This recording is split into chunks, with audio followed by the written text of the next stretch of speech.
Welcome everyone to Lit versus Genre. Once again, I am Steve on the lit side, And I am Jeff on the genre side. and we are doing battle here over the Wheel of Time. Robert Jordan, up to Chapter 5, The Winternight. But I guess The it's perfect not quite place to as be. celebratory as I expected it was going to be. This does not turn out to be a great winter night for our hero here. I was going to say, it just depends from whose perspective. From the hero, yeah. Well, I guess no one ends happy in this in this particular frame. No, yeah, it didn't really work out for our boys, the Trollocs, either. But No. I gotta say, I was like, I think this is maybe us doing it chapter by chapter, but I did not expect the shit to go down in this chapter, so that was like a surprise. But then when I look at the That page number, I'm like, oh my goodness, we're up to page 74. Okay, it that's makes sense that we're getting some yeah, action okay. now in this. That's what I was going to ask. In my book, we're actually like past page 100. Oh, really? Yeah, I don't know what the difference. I mean, this is the hardcover version, and Right. so I was going to come in and say like, hey, how we feeling? Meaning, was 100 pages too late for the shit to hit the fan for us to see a Trolloc in the doorway? Or did it feel appropriate? Did it feel right? Jeff, I was not expecting it. When it happened, I was like, I don't know what I was expecting them to do back at home. I guess maybe I was kind of expecting it because I was like, Tam seems really keyed up here. Mm-hmm, mm-hmm. Seems like that's bad. He knows something more maybe that he's letting on. And it was funny that we talked about last chapter how he seems so like forthright and open with Mm-hmm, his mm-hmm. kid. And then you're like, nah, nah, he ain't. He ain't at all. Because we read 2 chapters and we'll do the next one Mm-hmm. for the next podcast, but I did read chapter 6.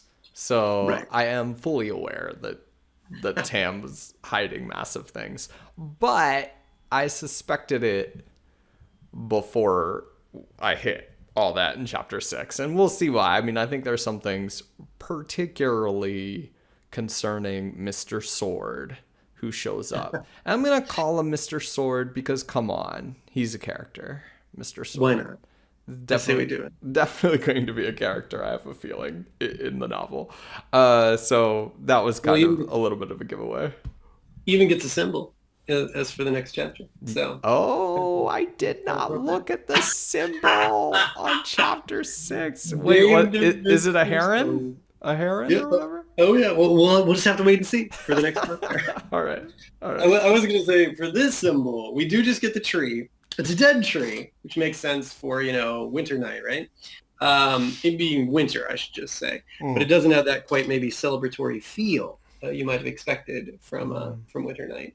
So, I think it's a fun symbol because it doesn't totally indicate like your house is going to get stormed by these like half human monstrosities. But it feels appropriate. It feels appropriate. It's hard to make a symbol of your door being burst down by like a hooved wolf creature or whatever it is. Good old Narg. Good old Narg, oh, right? Yeah. Narg and his referring to himself in the third person.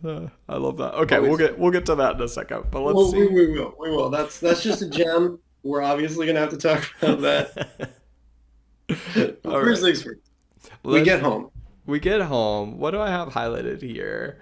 How do we Um feel about home? yeah, mainly it was this stuff about like Tam seeing a little paranoid to the Hmm, point where hmm. I'm like, "Oh, he knows more." I think that he's saying. It even kind of struck me, and of course I don't know that for sure, but like Right. all the like looking around, checking everything out, double checking everything. You're like, Mhm. yeah, he knows we're all in deep doo doo here, and he's not saying. Yeah, I think that it adds a nice, foreboding to the scene that, he's been so solid, but then he's engaging in very, very careful behavior, checking everything. I don't know. I mean, obviously it's so hard to separate my bias of knowledge, but I think that I would just see that as him being over careful. I mean, I could see it as he's more worried about this than he's letting on to Rand, for sure, for sure. Does he necessarily know more about this Black Rat or not? I don't know, especially because he does have that line about how it weirds him out that he can't, that, young men are seeing it, but he's not, right? So that to me struck a little bit of I think a psychological chord. I could understand how someone would be weirded out by something that, he and his generation aren't seeing. So I think that's more how I read it, at least initially. Yeah. But I mean, again, we find out later, Tam's seen some things. For sure. He's seen some he's seen things. He's seen things. Yeah. Sure. Okay. Also on this page, I liked how, like, oh man, everything's going crappy at the farm. Things are drying up. And even the hens are aligned against him.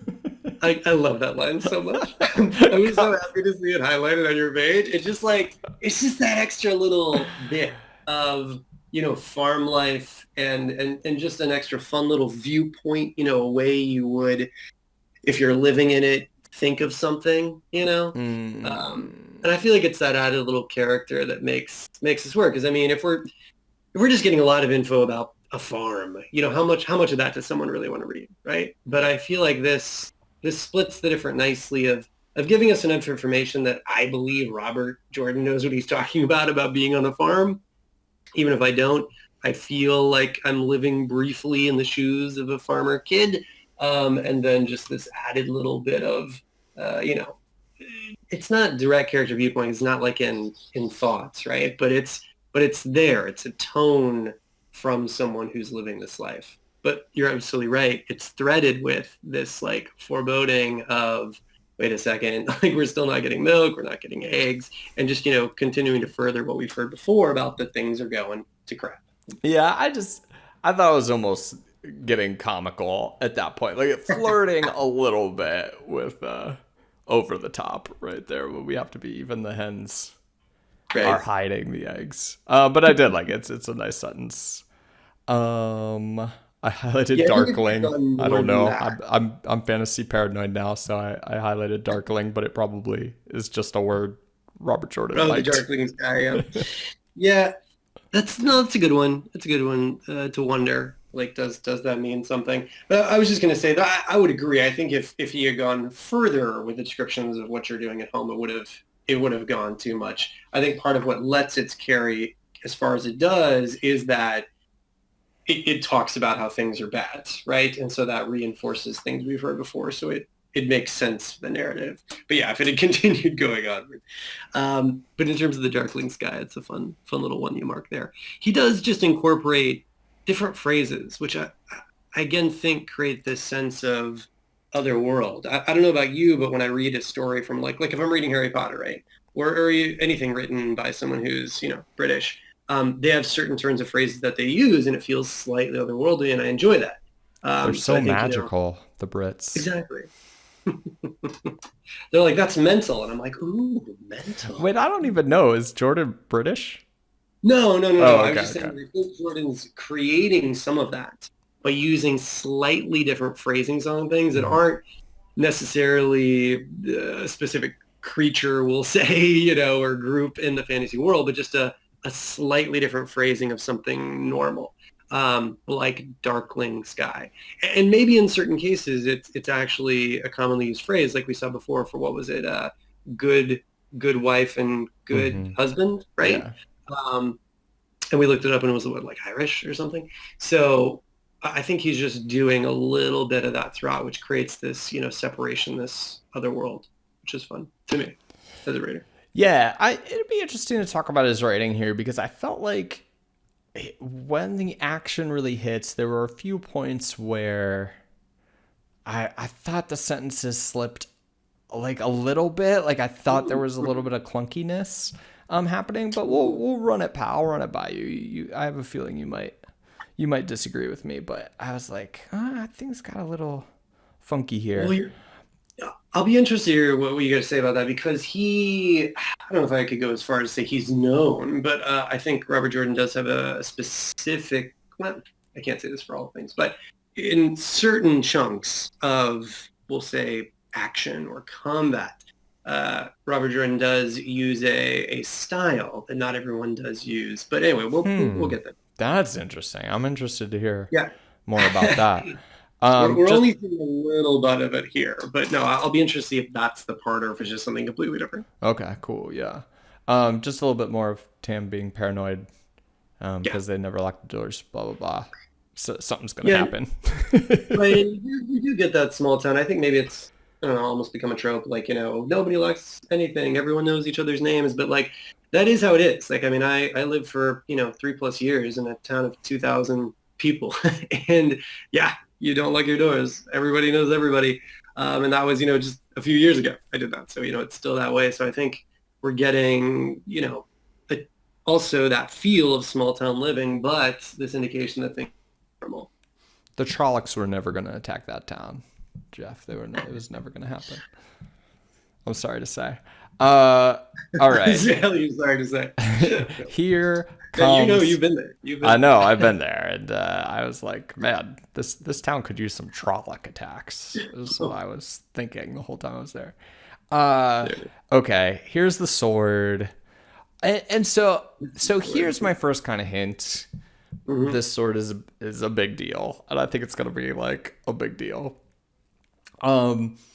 We talked before about the description of Moraine and how I thought that was earned. This description of the sword, there's not like this huge reason, I think, for this big description of the sword, other than this is a special sword. Pay attention. Right. The sword is special, and Tam kind of plays it off like it's not special. Doesn't he say he's like, I got it at a yard sale or something? I forget what he said. He said something like that. Well, it's not. He goes. It's like, and I paid entirely too much. 2 coppers is too much. So he doesn't say how much he paid, but he indicates what he thinks it's worth. You know what I Right, mean? right. Which is 2 coppers to nothing. Or Well, I not. mean, he's saying he paid 2 coppers, right? Is that a lot? Well, no. He's saying I paid entirely too much. 2 coppers is too much for one of these. So we don't know what he actually I mean, paid. yeah, I feel that's like another big ambiguity. Like if somebody said to me, Right. I paid too much for this, 2 coppers is way too much, I would infer that they paid 2 coppers for it. Yeah, what I think he's going more for here is that this type of object, a sword, isn't worthwhile because that's what he gets into. Like, you can't really do anything. You can't like. Is that kind of because it's worth a lot, like quite a bit more than 2 coppers? Is that? No, I just think it's the phrasing of it, or what I take away from the phrasing of it. Yeah. All right. But I hear you about that paragraph before, where it's just like boom, deep description of sword. Where I see where you highlighted you'd often daydream about owning a sword, and I think if we had seen that more sooner, right, then maybe this could feel more earned. Well, I Yeah. also highlighted that because this is Mr. No Adventure, stay in Two Rivers, I'm never leaving type guy. And now suddenly he's been daydreaming about owning a sword like that. Well, the reason I highlighted that is because I was like, no, what? This seems Feel like that is contradictory. there to justify the paragraph that happened before. You know what I'm Which, saying? yeah, but if you got to contradict everything you Right. told me about Tam's previous character or Rand's Right. previous character to do that.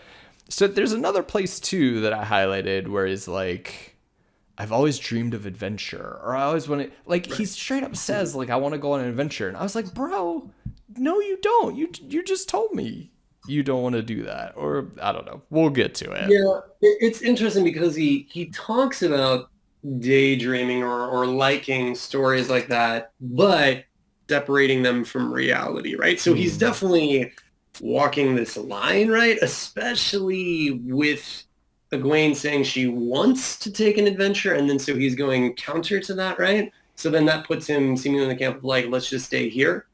So yeah, no, it is confusing, I would say, from a reader perspective. Yeah, And I can absolutely understand that seeming like an inconsistency. To go back to like, I'd like to have a clear idea of what Rand wants. I think that would Right. clear up a lot of these things. Like, especially if I'm like, oh, he has been daydreaming about adventure this whole time. And then he tells Egg, oh, Right. don't really leave adventure is no good. Then you know he's lying and you know why.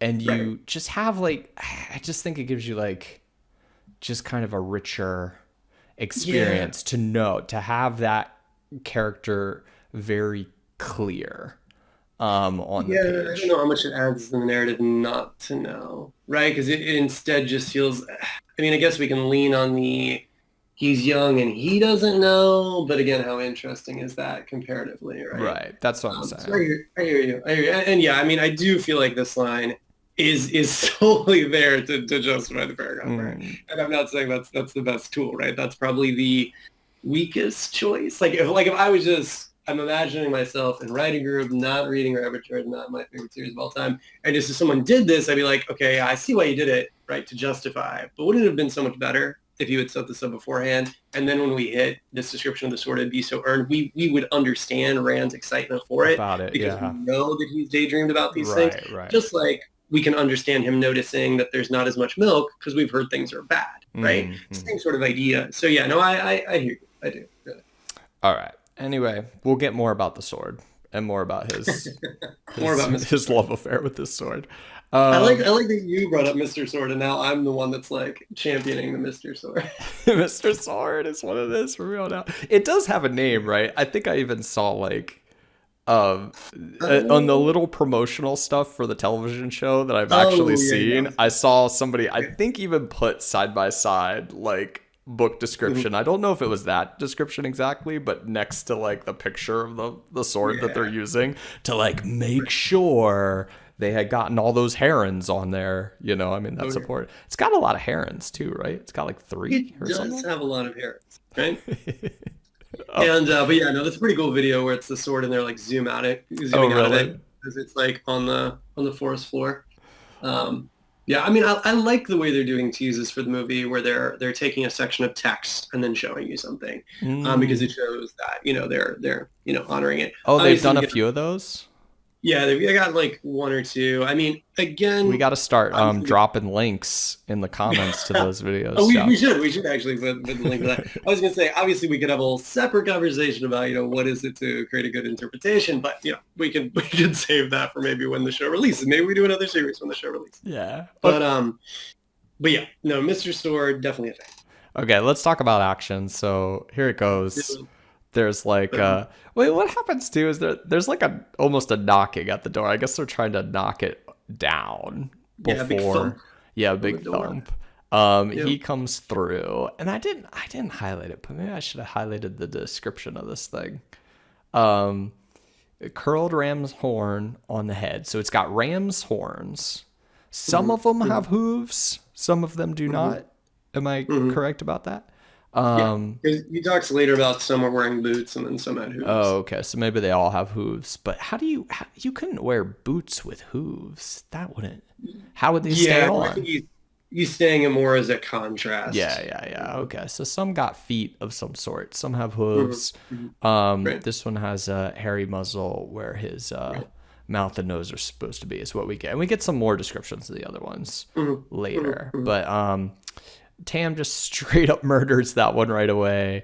Murders his friend coming in behind him, so he's kind of created like a bottleneck here at the door or whatever, and he tells him to run. Okay, so then this part, I meant to reread it, and I didn't have time. I think I did get because I just read fast, and I don't go back and look back, but I think I got a little confused here at this paragraph. He forced himself into a crouch.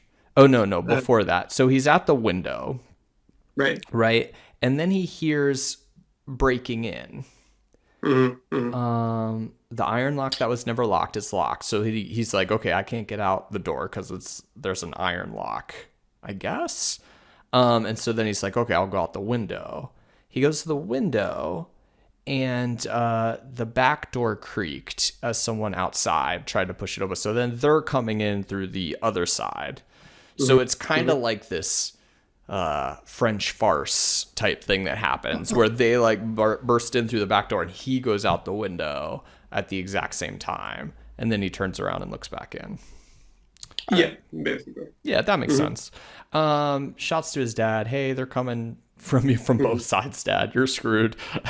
Right. And then so then this I felt like happened really fast. Like a fox running from hounds, he darted into the nearest mooncast shadow as if headed for the woods, then dropped to his belly and slithered back to the barn. Like, how did he do? I mean, obviously that's metaphorical, but yeah. he's.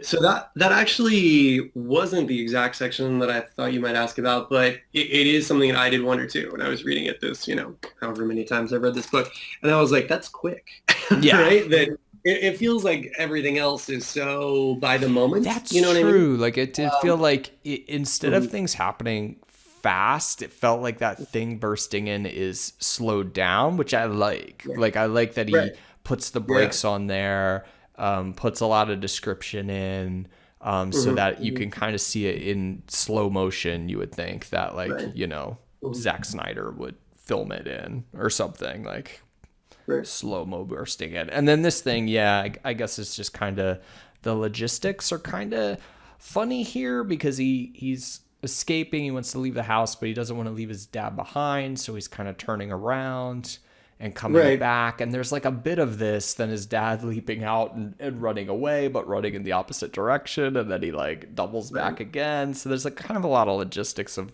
going back and forth to this house. Like I said, a French farce that seems to be happening here. Perfect enough. I was going to say that I think what maybe would have helped is knowing how close he was to the barn already, because, he's running to the forest, which we assume is, on the edge. And previously we got this nice description of it being a triangle, right? Like the house, the barn, and the sheep pen, creating this like triangle. So it's like, we don't know which side of the house he's coming out of going to the forest. So, in some ways your mind might be having him slither a massive distance to get back to the barn. In other cases, not. So I think just even a little bit of information there definitely would have helped my brain, figure out exactly where, because it does seem like a long time to slither, potentially, which it could have been. We just don't really know. Right. And I think that's what's slightly disconcerting because everything else has felt pretty grounded. Yeah. Okay. So then Dad jumps out, kind of tries to, again, lead them in the opposite direction away from Rand. Maybe at this point a little annoyed that Rand is still kind of hanging out here when he should have been running away, getting away. Now you just made my job even harder. I do like that little bit though that he shouts ahead of him, like to try to throw the Trollocs off. Yeah. It just shows some strategy that he's got going on at least. And I think it makes it more believable how he has survived that long, considering that Trollocs are coming at both sides. I think it also helps too, when you hear the Trollocs are coming in through the back as well, you're like, hey, Tam's dead, right? But then the fact that Rand calls out, one, it shows his bravery considering how scared he is, right?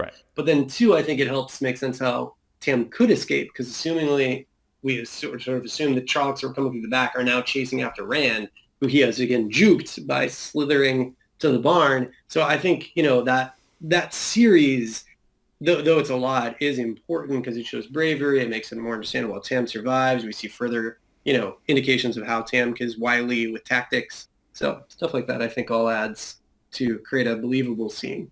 Yeah. No, I like it. This capitalized word, this is not one of our capitalized magic words. Now we're in a hunt for them. I don't think I had that in my. Where is at first? So the trees. Yeah, when he's in the trees. Let me Yeah, that might be a typo. I don't know. I think I found another typo. I don't think there's a whatever magical ability.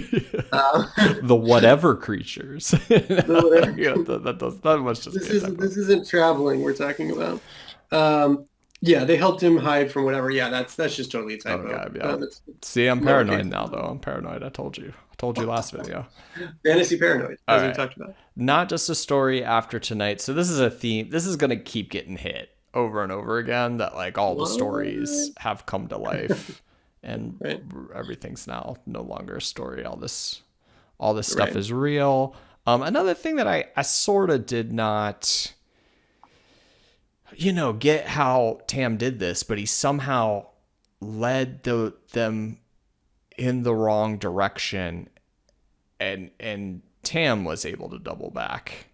Wait, I didn't highlight where he said he did Yeah, he that. talks about leading them towards the mountains. Leading him towards the mountains. Yeah, but that, like, you're just, I guess, just supposed to accept that he did that. I don't know how he did that, but he's awesome. He's Yeah, good at the woods, right. let's say.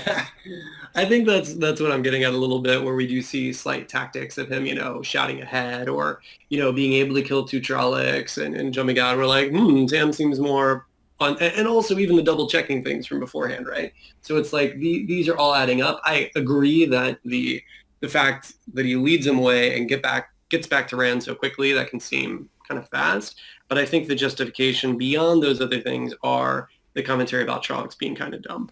Yeah, I can accept that and buy that. I also, like, because all that does happen kind of fast, I was like, for then the rest of him going back in the house is kind of slowed down, and, like, we'll get to what's his name, the third person My boy. guy, in just a second. But, like, all that, I was like, those other ones got to be, like, right there. It felt like they did have a lot of time. Like, man, they really got thrown off track, because they are nowhere to be seen here when all this stuff they got straight up fooled. They got they're climbing the mountains of mist right now. Yeah, right there, halfway up the mountain of mist. And, like, Man in Black's, like, sending them texts being like, where are you guys at? What are you doing? They're not picking up their phones. Okay. Why aren't you at the farm? Yeah, we're all at the farm. What are you doing? Oh man, now I really want to meme. Okay, we're gonna go to the next chapter, but yeah. We'll just make, like, the Man in Black Trolloc text thread. I'll write that up for we're at the farm. next week's session. Mountains of Mist, bro. All right. So what happens now? So he goes to the house. Yeah, he goes back to the house. What do I have highlighted here? He had made all his plans. He's making all these plans about how to get back to the house, because Tam's, like, dying here. He's got some sort of injury. I think we find out later he's got, like, a fever from this actually rather minor injury. But anyway, we got to get him back. We got to get him to the Nave to heal his ass. So how are we going to do that? And he's like, okay, I got to go back to the house. And I like where he's like, he'd made and discarded 10 different plans for what he was going to do. And then he's like, actually, there's only plan A or plan B. Either they're not there, or they're there and I run away. Those are the only two. I'm like, what were the other 8 plans exactly that you discarded here? Obviously, one of them was dropping onto the roof. There you go. Tunneling underneath the guy. No, but I like the idea that he is thinking about these things. I think here we also get. I was curious, how did the emotions? How did did this feel tense to you? Did you think this was, like, well written? With his concern, obviously, and worry, or was it just kind of like, move through it? Right? I just wondering if you had a impression. Like I said, I like that the kind of slow motion of the thing breaking in, and I thought that was, like, effective and scary, and exciting. I think the logistics of all the back and forth kind of. Then I was like, okay. I mean, it didn't bother me, but I wasn't like on the edge of my seat with him, like, I'm going back to the house. Oh, now my dad jumps out. I'm going back out. Oh, now I'm circling around. All my sheep are dead. That sucks. Like, all that was, like, kind of like more. And I guess there is this threat, because that all happened so fast, that these other ones could be near. And that's maybe the effective thing about making those logistics go by really quick, is that you're like, oh, they could still be right there. And in fact, in my mind, I'm like, they're waiting just outside or something. So that kind of works. But yeah, I wasn't as into this kind of going back and forth stuff. That was. What about when he's going to the house right now? This is more the one that I hear you, because I know the other one more kind of trying to figure out where everybody is, right? So that can be more our focus, right? But with this in this part, I mean, I guess as you're saying, we are thinking like, will they come back from the mist? But in this part where he's crawling to the house and then meets Narg, was that was that more tense for you or not? I'm just curious. Yeah, I didn't find this as exciting for some reason as the initial attack with the thing with Mm-hmm. Narg. I don't know. Gotcha. I don't really know why. I mean, Narg, maybe because Narg's kind of comical. You know? Comically Narg charming. stay, Narg smart. You know, like that kind of like That's so dialogue. nice. It's like kind of like a, I could sort of see it in I, a Sam Raimi movie or something, or like kind of like it's almost a little cartoony or something. I mean, I gotta say, I really am going to be interested to see how they do this part on the show. Like, I almost can't wait to be doing this again when that episode comes in. Do Um, they always talk like this? I guess. well, would that be spoilers? I would say that this is one of the few times where we could see a Trolloc talk All right. the regular like That human. makes a lot of sense to me because I was even kind of surprised that he was like saying anything at all. You know, I was like, I would not have expected these monster things or whatever to be like talking to Well, him. he's the smart one, bro. Right. He's the smart. No, he told me so. I should have picked up on that. And then Rand kills the only smart Trolloc. So Yeah. the rest. Cutting off the bloodline. That was it. That evolution will not occur. He has no. Now I almost want to write the Narg fanfiction. His Do lone it. his lone wolf cub Do it. that's human. Oh, and so, well, okay, Um, here's why he's got to talk, right? Because we need to drop another piece of plot here, or another, well, how dare like, you? How another dare you? capitalized word we need to get into his mouth, which is the fade and Mm, my doll. I'm gonna call him my doll from now on. Mirror So Mirror. yeah, maybe that's kind of why Jordan was like, I kind of do need him to say something so that Rand has these words in his head. Yeah, I do wonder about this shows. I mean, because he could have just used Trolloc speak and then have him just like be uttering gutturally the word mirror draw Right. and Rand know what it is, right? But he went this other way with it to really make Narg a character. And I would love to. I wish I could ask him. I wish he'd be like, "Why Narg?" You know, like I loved it, but why? You know, so but it's a fascinating choice because it didn't have to happen. He could have done it with gestures. He could have done it with, strange speaking. Did he not want to write more of the Trolloc speak specifically? But he didn't have to. It could have just been grunts. I don't know. It's a really, really fascinating part to me, honestly. And I like also Narg's clever ploy here. Oh Narg no yes, hurt. You Narg put no hurt. sword down. Like Narg, that's not Yep. gonna work. But Narg thinks he's like this brilliant. Oh, Oh, Narg's got it all figured out, he's bro. got. Narg's now I want there to be like a Narg. What is it like Twitter handle where people call, like hit up for life advice? Like Narg, tell me what to do in this situation. Narg no hurt. That's a good one. That's a good one. Uh, put worries down. I like it. Um, but seriously though, I love this part. I think it is fascinating the city that the Mirror wants to talk to Rand. What's gonna happen with that, right? But then Have yeah. we heard anything of Mirdraw? That Mirdraw and Fade were new words for me. Man, I would have to do a search to see. I mean, we have had 115 other pages, so I feel like Jordan could have ninja'd that in somewhere. Name You know what I mean? dropping a lot of shit too, man. I feel like he could have snuck in a fade somewhere on us. We don't know, Okay. right? Like he could have. I would say And the other that thing, I don't as someone who hasn't think. been paying as much attention, I was like, "Is this the Man in Black?" Because I don't. Well, I do know Right, from the prelude that dude's name, which I have now forgotten because we haven't right. heard it for many pages. It wasn't Mir my doll though, I don't believe, and so I don't. It was in my mind. Is he talking about Man Mhm. in Black? But then I'm like, nah, because Fade is new. Right, right. Although I maybe don't. this kind of sounds like what Man in Black could do, turn sideways and Mhm. disappear. Mhm. Like that Right. turn sideways and disappear. Like he's like a piece of paper, actually. He's Oh just yeah. like super thin. So if he I turns feel like sideways. I love that line because it sounds like the sort of stories you would tell each other, right? About something Mm, scary. mm. So I think that really puts it into this more like, boogeyman framework. Um, but then it's real, right? Yeah. Um, and as you said, that theme may just repeat. Okay, let me talk about this line here because this I might cut from the video, but I just wanted to talk about it because I feel like this is a No, trend thing about this kind of laughing when you're right. under such Mm, stress. mhm, And I feel right. like this is a trope now.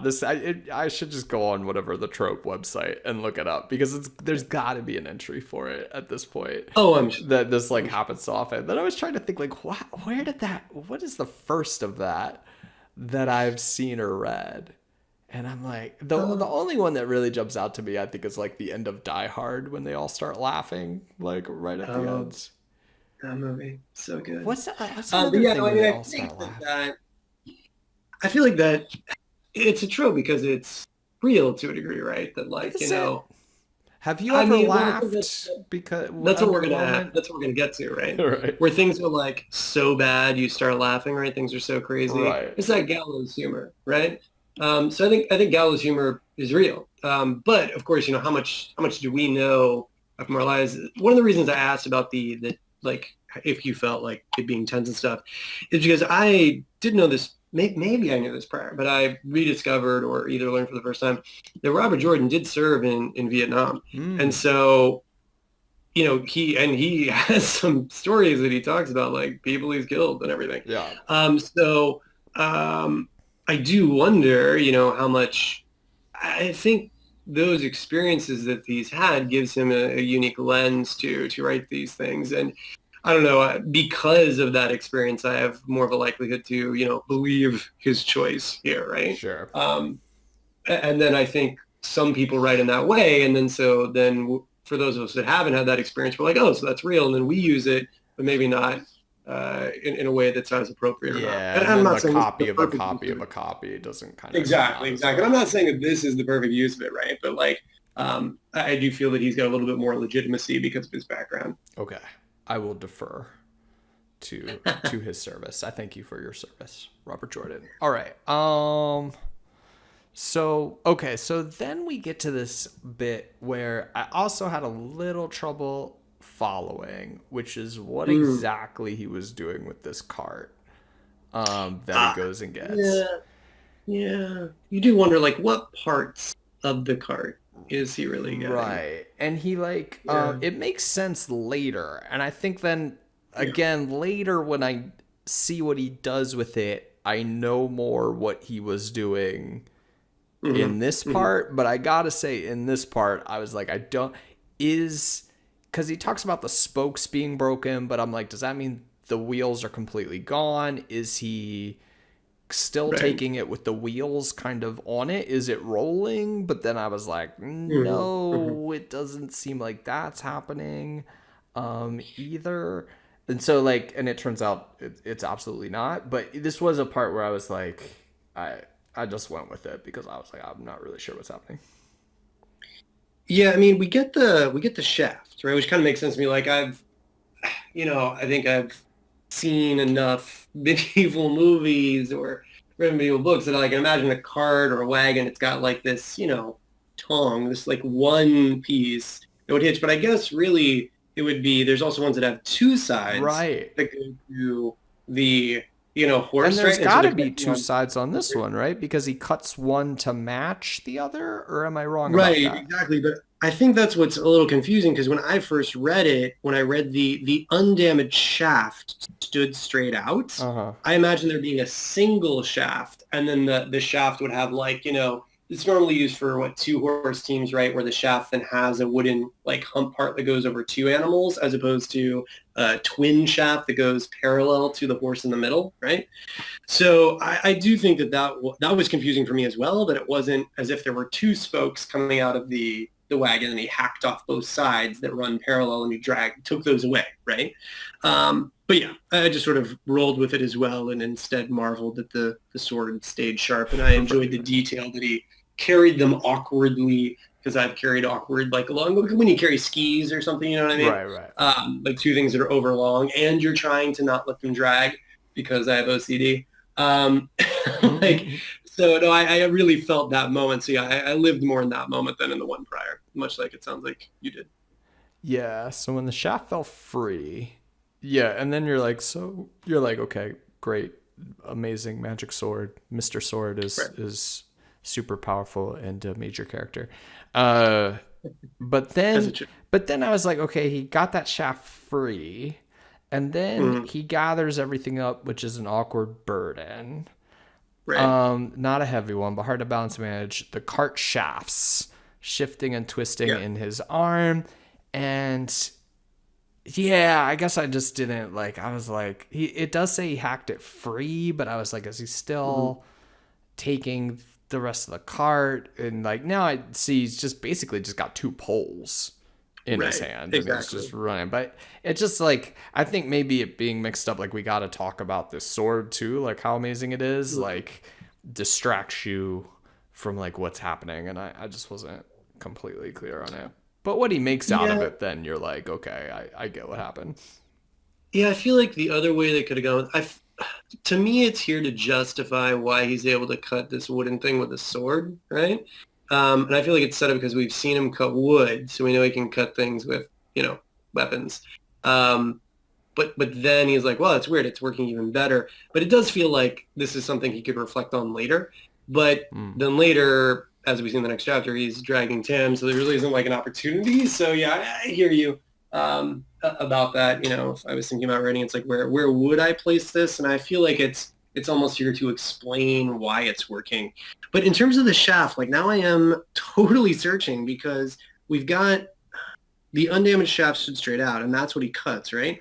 And then later it says that he gathered up the shafts. But where does it say that he cut off There the is other the one? first one. One shaft was only a foot long stump. So one shaft is Mm. already broke. Is only, Mm. but it's only a foot long. Yeah, but so that means the rest of it is lying on the ground, and that's what he picks up? Right. Yeah, I don't think that's really clear, right? Yeah. Okay, so that's the problem there, that there are two shafts. One's already been broken. Right. He cuts the other off, and then he And gets then he's got two those two. shafts. Right, right. Okay, there we go. Yeah. So that's what I'm that one is, yeah, that could use another sentence in there. All right. I don't know how interesting shafts are to our readers, so let's. I am so into this part. I'm like, oh yeah, no, this really needed genre Oh, versus genre at this yeah. point. No. This is what lit versus genre is all about. How many Oh, shafts? yeah. What were the shafts? How many do you have? Right. Oh wow, and we're at the end of. I don't know if that was a short chapter, but that one went Yeah, pretty quick, it and we're was. ready to go on to Westwood.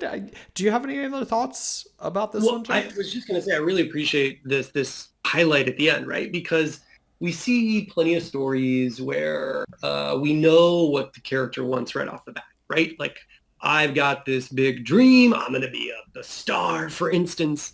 I'm gonna go to Hollywood, and we know. Okay, all right, we know where this character's going. For Rand, we really haven't gotten that, right? Mm-hmm. We've gotten sort of this guy who sort of, kind of likes a girl but doesn't know, and then we got well, I'm excited to see these people and like meet them, and I'm excited to go to this party, and I don't want to leave my village and stuff like that, right? So it's been more these kind of small incremental things, Mm-hmm. like we got to figure out who the man in black is, and I want to know more about these strangers. I want to see the fireworks, and now we're getting like, okay, we've got a very specific thing that Rand is trying to accomplish, which is get from point A to point B. And so I just think it's a nice sort of, driving force. So, we talk about kind of calls to action, those sorts of things. And Mm. obviously this is the moment where nothing is going to be the same again. Because you even get those lines in this chapter about like, he didn't see how they could possibly come back to his house. Like the blood had, you Right. know, stained the wood, the smell of it. This is like, in Yeah, the the cleaning Star costs Wars. alone.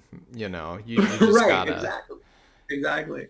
And Narg just added to that. So this is the moment where, the in Star Wars where the farm blows up, whatever, right? So um, I think this is a really powerful and important chapter and has a very specific, push to our character now, finally. Yes, Yeah. I agree. And then we will get that journey coming up in the next chapter. So thanks, everybody. And we'll be back soon to see how that particular journey went, to see what Mhm. secrets are revealed when we come back here for Lit versus Genre. And we can obviously tell this chapter is going to be about Mr. Sword due to these symbols. Mr. Okay, cool. Sword, I love See you. you then, everybody.